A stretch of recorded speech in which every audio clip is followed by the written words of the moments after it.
all true mystics know that mysticism, being the bridge between the subconscious and the conscious mind, enables our conscious mind, our rational mind, to get some kind of handle on the mystery which is bubbling up out of our subconscious. All true mystics know that the role of the conscious mind is to feel within, is to feel what feels right. How am I going to navigate my way? Am I going to go the way of contraction and of fear? Or am I going to go the way of creativity and openness and expansion? So all of the great myths, all of the great art, all great creativity bubbles up from within the subconscious of the originator of the originators of these forms of expression. And the tarot cards are no different. Now, the tarot cards are split into the major arcana and the minor arcana. Today we're going to be looking at the major arcana, which consists of 22 cards, 22 archetypal cards. And I have discovered that they mark a journey from Jesus, from Christ, which we could say happened in our present calendar, in the Western calendar, in 0. And so the Fool is the 0 card in the tarot, all the way through until the 21 card, which is the world, and the 21 card being the 2100s or the 22nd century. So I very strongly feel that each of the 22 cards of the major arcana represent a century, and that somehow the originator of the tarot, whether they knew this or not, it's likely that they did know this, but whether they consciously understood this or not, or whether it was just something that they had to create, it was just something that their subconscious, even without necessarily their conscious mind knowing the real gist of it, had to bring out of them. And so the Fool. So the Fool in the tarot cards, it represents several things. I mean, it can represent complete innocence, something, the innocence of a child that doesn't really know anything yet. So that's the positive side. But we could say the negative side is that in that innocence we might be gullible, and we can actually become a fool. And in pre-Christian times, in the pagan cultures, they had a tradition of making somebody king for a day, and this would be the old fool. That person would maybe even think that they were the king or somebody who was highly exalted, and they would be treated with great reverence for a day or for a time, and then sacrificed. And according to the understanding of the ancients, of those people that engaged in those practices, this was somehow a sacrifice to nature, which would bring about more prosperity. And so Jesus, the way that I feel his role is that he was bringing through a whole new epoch for humanity. He began the age of Pisces. Now, the age of Pisces, or Pisces in general, is what we could call the most spiritual sign. It's the final sign, the 12th sign, ruled by Neptune, or in the old style by Jupiter. And Pisces, and I'm very Pisces, 5 planets in Pisces, including Sun and Moon. So I understand this from my own experience, that Pisces can be very spiritual, very mystical, but it can also be very delusional and getting lost in all kinds of beliefs and these kinds of things. So, we have to understand that Jesus, the man, he was born at the beginning of the Piscean age, and so he, because he became such an important figure during this age, he was sort of representing the qualities that this age had to offer, the spirituality of it, but also the potential, the gullibility, the believing in anything without really too much critical understanding. And I'm not blaming Jesus of this, but what I am saying is that despite him being such an obviously very, very spiritual man, a great man, in his understanding, within his own experience, he said, I am the Son of God. And he, according to the history, went out and preached this gospel. And many of us have understood that the I within us, not the personal I, but the impersonal, the Atman, the Adam within us, is like the light of what we could call God. But many of us have also understood that if we've tried to put that into words and explain it to other people, then some people like it, who kind of understand what we're saying. Other people can be really freaked out by it. They can be angry. They can be afraid. They can think we're nuts. Okay, so what I'm trying to convey here is that even though Jesus was a great man and Jesus lives in the hearts of many of us, but still we could say, okay, because nobody is infallible. So we could say that, well, maybe it was a little foolish, maybe it was a little naive to kind of go out and to say, I am the Son of God, even though he wasn't meaning that in the personal sense. It certainly, many people would have taken it that way. And so, he was lauded as the Son of God by many, but eventually, he was seen as a threat, and as we know, he was killed, he was crucified. So again, my feeling on the Fool card of the Tarot, the first of 22 cards, it starts the age of Pisces, and the gift of the age of Pisces, the true gift, is awakening to our true spirituality, to our true essence, as we could call it, as the Christ, as the awakened animal, the spiritual animal. This is the Christ awakening in the heart. So, of course, we know in the Jesus story that he was resurrected. Now, I know that it was said that he was resurrected at the age of 33. He died and then was reborn at this time, according to the stories. But Christianity itself really started to become a thing in the what we could call the from 100 to 199. It started to take on more of a momentum. So, and this was in the tarot cards, this is the Magician. It's like something new, something is seeded. The Fool, this is like the black hole consciousness coming out of absolutely nowhere, not really known to anybody, completely mysterious. And then all of a sudden with the Magician, it's like, right, something is seeded now, something is created. And Christianity starts to become a thing at this time, between 100 and 199. And then we have between 200 and 299, we have the High Priestess, being the number 2 card, and all the way through each of the centuries.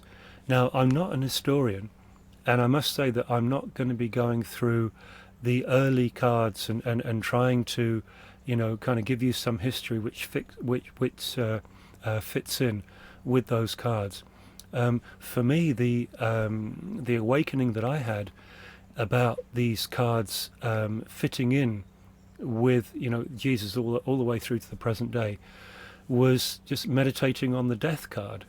And I remembered that the Black Death and also the 100 Years' War, between England and France, this was very much going on in the 1300s. But particularly the Black Death, which was in the middle of that century, which has killed more people than any other plague. And so I thought, well, that's interesting. It happened in the 1300s, and the Death is the 13 card. And having looked at this, I thought, well, that's interesting. Let's look at onwards from there. So we look at Temperance. Now, I'm a numerologist. I'm really into numerology, which is the symbolic or the feminine, the mystical understanding of numbers. So the Temperance is the 14 card. Now 14, 1 and 4 is 5, and 5 is expansion, it's freedom, it's travel, it's also communication.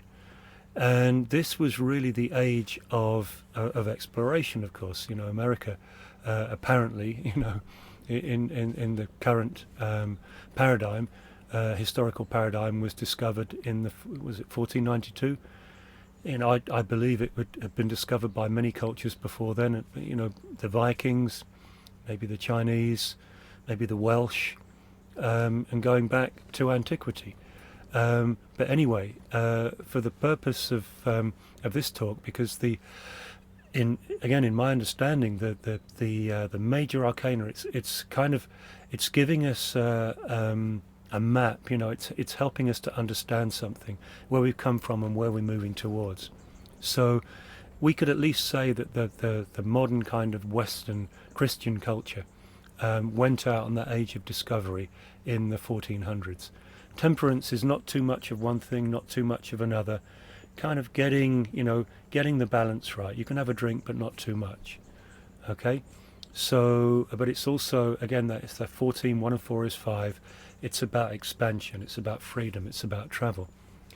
Now, when we start to really understand the major arcana, we understand that each successive card is it's kind of like it's obviously an evolution on the last one, but it's also a kind of the answer or the prescription for the imbalance of the last one.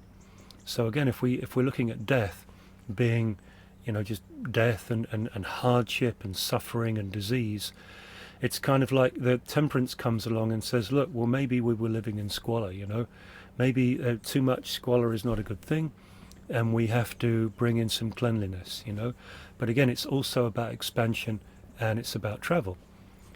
And so this leads us on to the 15 card, which is the devil. Okay, and so with this temperance, if we haven't learned the lesson of temperance, then we're going to go to the devil, because the devil represents in the tarot overindulgence, too much sex, too much food, too much alcohol, maybe staying in a job that we don't like, staying in a bad relationship. It's basically attachment and enslavement to materialism. Okay, that's what the devil tells us. And very much about materialism, the materialistic world. And very interesting to observe that in the 1500s, this was the rise of Western Empire. Not just in Western Europe, but also of the Mughal Empire, the Ottoman Empire started to rise at this time. So these empires, very much based upon exploitation of other people, very materialistic kind of thing, started in the 1500s. In the 1600s, this was the time of the Enlightenment. Now, the 16 is the tower in the tarot, and the purpose of the tower, it's kind of like it's a bit like a sort of a bitch slap by life that is necessary if we've gone too much to the devil archetype, and we're in a job that we don't like, or we're in an addictive situation, and sometimes we need a big shock, a slap, to get us out of that, and that's what the tower does. The picture of the tower in the Rider-Waite tarot deck, that's the one I know, depicts a tower like a castle being struck by lightning, flames coming out and people jumping out. So, it's an unexpected disaster which completely shifts the situation. And, hopefully we can move on to a more empowered situation like that, or maybe, many people, they just go back to the devil, back to the known. But anyway, the Enlightenment was a great time, because possibly through observing the negative effects of what empire could bring through, the Enlightenment started to bring through the ideas of we don't want slavery anymore, and that actually art and the great music and art are important to the human soul. The pursuit of happiness is very important. So it's sort of like, we kind of got this great awakening during the Enlightenment. It was some intelligent response inside of us to the materialism that we'd been going towards from the 1500s. So, yep, this is the Enlightenment is the tower. Now we move on to the 1700s, 17 being the star. So, the star tells us, well, okay, if we learn our lessons from the tower, if we've been bitch slapped by the universe and we've learned that, maybe that addiction wasn't so good, we can go into a new direction. And the star is just, not just new beginnings, but feeling really truly empowered. And so it's very interesting. I kind of think that this was the time that for the mass of humanity, that it appears that the rot really started to set in, because the star that we moved towards, at least in Europe, was the Industrial Revolution. Okay, it was like, okay, wow, we've discovered the Enlightenment has released the tower, this kind of bitch slap energy, has released this feeling of, wow, we can, we don't have to treat each other in such a bad way, and we can create this beautiful art, and we can move towards more happiness and more fulfillment. But unfortunately, it was kind of it was monopolized by few kind of very wealthy people. Industrial methods were discovered, and before you knew it, in the 1700s, factories appeared, and children were working in these factories. So the star that we moved towards was, it was not a particularly good star. And as I say, I feel that was really when, you have to understand that we were like 17 or 18 centuries in to the evolution of the awakening of the Christ energy in all of us. And it was initiated by Jesus back in 0, and then he died.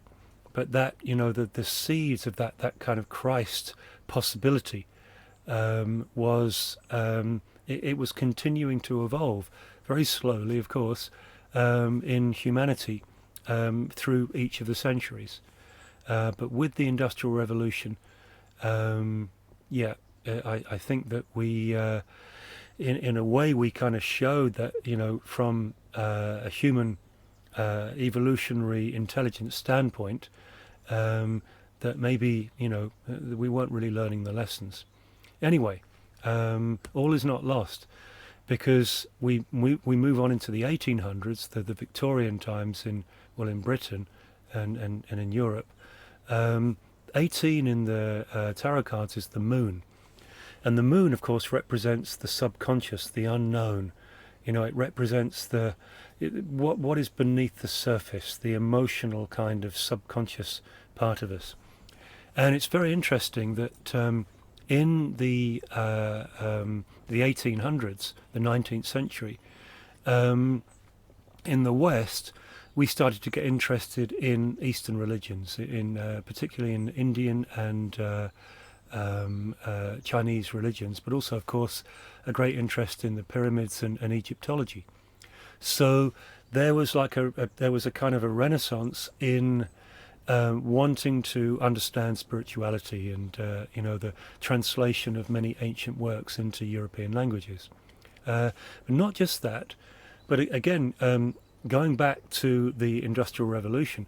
Industrial Revolution was when we first started to realize that we needed coal and oil and natural gas in huge quantities to run the factories and run the steam engines, the steamships. So we started to mine the earth at that time of the coal. And in my understanding, it's not that we were doing that again from our own conscious volition. It's that the earth, our mother herself, it's like she wanted to kind of take a colonic. It's like the old energy, the old congealed, hard old energy of that coal, of the ancient trees which had been pushed down. And the oil, however oil is formed, I know some people say that it's formed by ancient vegetation. Other people say the earth continues to create it. But whatever it is, it's trapped up energy. It's kind of trapped up sunlight, and sunlight is energy. And so as we started to release that, it's like the earth herself, she's waking up. She wants to get that old crap, out of her colon. She wants to get it out. And what we start to see when we do, if you've done a detox, when you fast, or maybe you take some herbs, and all that, a lot of old crap and crud that's been sitting inside of you comes out. You start to re-experience old thoughts. Maybe you get old cravings that you haven't had for a long time, as that old energy that had been trapped inside of you was released. And so in the 1800s, the moon time, it's like we started to develop an interest in psychology. We were also going into ourselves, just like as the earth was through us. We were releasing the old trapped up, blocked up energy inside the earth. This was the time that we were starting to, want to get an idea about, why do we suffer? How can we help ourselves to move beyond suffering? All really started in the main movement of it, the yogis from India being invited over to the West. It happened in the 1800s, the time of the moon. So very interesting time. Now, the 20th century, when many of us were listening to this show were born, the 1900s, this is the sun. Now, the sun in we could say in its best guise, really represents the I am. It represents the S-U-N, the Son of God. Again, like the Christ is sort of coming through, is awakening in all of us. But it can also represent the sort of the how can I explain it? The Lucifer aspect of the sun. That selfish kind of aspect, the egotistical aspect, the I that thinks that I'm better than other people. And we really saw this in the 1900s, in the 20th century. I mean, we were getting smarter by then. We were on, the journey of the Christ awakening consciousness from the fall all the way through those 20 centuries. I mean, we were a long way into that Christ evolution. But we can see from what happened in the 20th century that it didn't really account for much. We had the two terrible world wars, we had the Vietnam War, the Korean War, all kinds of, what was it, the Khmer Rouge, Mao in China. It was the time of dictators, the time of real craziness. So I feel that the sun, the 19 card, which ruled the 1900s, it was basically telling us that, okay, right, we've really gone away from what is possible here. Ideally what's possible by this time is that a mass of humanity is really, awakening to their own Son of God within themselves, not having to go out and preach it all to everybody else, but feeling it within themselves. And we didn't have that. There was a real interest in gurus, and Westerners were taking on sort of phony gurus like Osho, these kinds of people, these real ego kinds of gurus. Forgive me if you're a sannyasin, but that's certainly my understanding.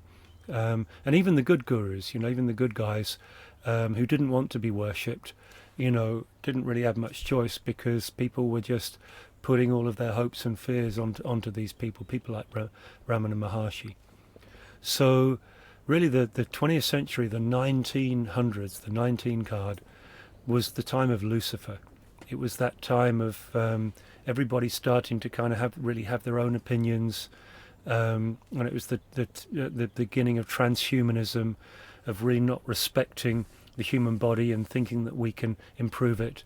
I mean, of course, that started with with sort of Newtonian ideas, the idea that we want to control nature, but it really seemed to fruit and flower in the 1900s. Okay, so brings us right up to the present day in the 21st century, in the 20, which is Judgement. So it's all very well realizing like with the 19 card in the 1900s, we start to realize our power, even if we haven't realized the true SUN, the true light of God, of awareness within ourselves. many people starting to come more into themselves, have more opinions, want other people to worship them, they want to control other people, or they want to worship other people. We saw that in this Lucifer time. So the creator of the tarot cards recognized that it's all very well, realizing that we think we're something special, but we got to go through a time, we're going to be tested. We got to go through judgment. And that's where we are right now. And judgment is not about judgment by God on us, because we are God. God is our deepest, innermost core. Judgment means that we have to make the right judgments and decisions for ourselves at this time. Every single one of us right now, it is imperative that we learn to divine our own way, that we learn to feel within us and to let go of the contractions and to allow ourselves to, to divine our own authentic creative destiny. Okay, so this is where we're at right now. And it's very, very interesting that COVID happened in 2020 in Judgment. And so, that you can do your own research if you haven't already done so, that no virus has ever been isolated. The way that viruses are isolated is just kind of, it's silly, it's nothing else is isolated like a virus. It's done in a very strange way, and what they call a virus at the end, it could be anything. It could be one thing or another. So no virus has ever been isolated. Of course, people get sick. There seems to be a mode of transmission, but it doesn't seem to be viruses. So, but anyway, this is the main acceptance right now in the mainstream that this is so. And so we have to be very careful in these times, because Judgment 2020, whether it was an orchestrated phenomenon, whether people behind the scenes understood what I'm talking about here, they understood that we are on a timeline. We are definitely on a timeline towards a world in the 21s that, that we are creating for ourselves, each one of us. It's not a shared world, It doesn't. It starts with what you are creating for yourself. So I'm sure there are some people who are aware of this, and even if they didn't cause it to happen in 2020, the fact that it did happen at that time was our subconscious basically telling us, just shouting out to us that this is the time of judgment. That we really have to be very, very discerning about what we believe, about where we put our awareness, because we're moving towards the world in the 21s. And, who knows, anything's possible. Maybe we'll see it, maybe we won't. But whether we see it or not is beside the point, because basically every one of us right now, according to the way we are living right now, we are basically writing the script for the world that we are moving into next. Whether it's reincarnation, coming back into another human body, whether it's living a really long time, whether it's not having to reincarnate anymore and the body drops and the awareness that we are chooses to, wow, cool, I know what's possible. I know that I'm not tied by my body, by the past, and I choose to move into, a kind of a truly amazing world populated by truly amazing unconscious people. So, yeah, that's it. I just want you to ponder on this. If you're interested in tarot, just have another look at it. Leave some comments below if you're, if any of you are history buffs. You might have more, more news about relating the centuries before the 13s to the Major Arcana cards. So, yeah, before we sign off, as always, just want to bring you back to this present formless experience. because it is a formless experience. This experience that we are having right now is like the ocean. And actually, when I look, I'm living all the way over the spring, summer and autumn. I'm living in a big tent, in a big like 4.5 meter bell tent. And actually looking out of my tent, I'm looking out over the Mediterranean Ocean right now. So a very beautiful place. And when we look at the ocean, with our minds, we're able to say, right, okay, well, I can see this, there's a wave and there's a choppy bit and there's a bit of foam, and I can hear the sloshing of it, you know, and I can smell it too, right? And if I taste it, it tastes salty. But we all agree that it's the same ocean. And this is the same with our lives right now, that whatever we see, whatever we hear, whatever we taste, smell, touch, the whole lot is like one formless, limitless experience. It's like a sense of sense, what I call inner sense. All of our senses are kind of different facets of the same one kind of holographic experience that we're having right now as absolutely formless awareness. Okay? So just have a sense of, like, without thinking about the body at all, because the body really is just a thought.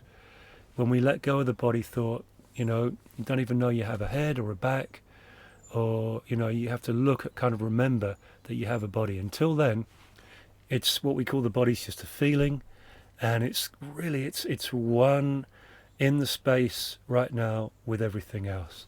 So body feeling from head to feet, front to back, side to side, formless, tingly, warm sensation, one with open to the colours, the shapes, sounds, sensations. This is how we're born to live. This is how we realize the Christ energy within us, the Christ energy that Jesus realized within himself. We realize that each and every one of us, just a very normal thing. It's just as it is. We are suns. Each eye, each atman, each atom within the eve of each body is a light of the God of the originating creativity that we are. And I look forward to connecting with you in future shows, talking more about myths, Lord of the Rings, The Truman Show, The Matrix, many amazing forms of communication which have bubbled up out of people's subconscious to give us light on our way.